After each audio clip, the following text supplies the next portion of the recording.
Hi, I'm Nancy Cohen, and we're in my studio in Jersey City, New Jersey.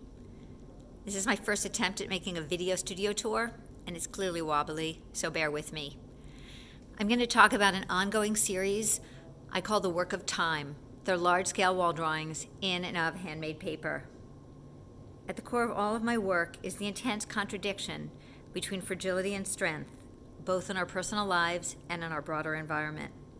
I move between thinking about the vulnerable tenacity of the individual and a broader focus on our waterways and the delicate balance they maintain to survive. Clearly, our personal survival and that of our environment go hand in hand, and that couldn't be more obvious now.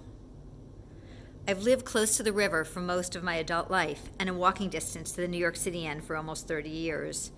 In color, texture, and form, my drawings and sculptures have always unconsciously and abstractly referenced water. I've collaborated with scientists, environmentalists, and landscape architects to better understand the environmental issues affecting these waterways and to incorporate that understanding into what I do. But more significantly, I've walked, drawn, kayaked, and photographed these landscapes and internalized them through personal experience. I make the paper I use in these drawings. It's an organic process which uses natural fibers and water and allows me to create variations in light and texture that become part of the meaning of the work. In a way akin to how salt and fresh water move and mix in the Hudson, I'm interested in how the movement of water picks up pieces of things, organic and otherwise, and transforms those elements into something in somewhere else. These drawings are also a reflection on that transformation. I have two drawings in process that both began early this winter. In January, I spent a week with the environmental organization Ninth Wave Global in Baja, California. One day we were hiking in the national park Isla de Espiritu Santo. We'd spent several hours walking through dry, brushy, and parched-looking desert landscape. We climbed over a mountain and saw an extraordinarily beautiful coastline. I'm not sure whether the tide was coming in or out, but the result was a spiral pattern of sand and water mixing. That was the starting point for this drawing. I've been trying to capture the feeling of the movement of water, the surprise of the experience of seeing it, and the transitory nature of the tides. I've been working on it for several months, but the gold just came in this week.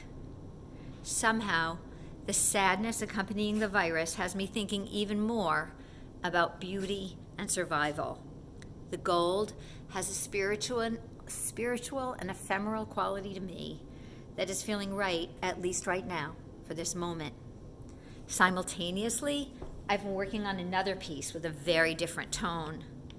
I've been living in New Jersey for almost all my adult life, and like most of us, have spent too much time on the New Jersey Turnpike. An ongoing mystery has always been the intense orange flames coming out of the power plants around Exit 13. Also this past January, I spent an afternoon with my photographer friend Robin Michaels in Linden, New Jersey. We spent time around the periphery of the oil tanks and factories, in residential neighborhoods, and in a cemetery across Morses Creek from Bayway Refinery. This drawing is not based on a particular site, but began to take shape after that day.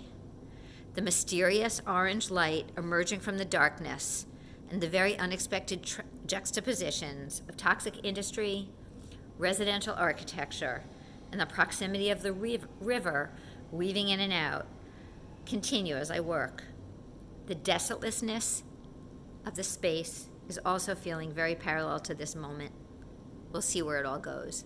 Thank you.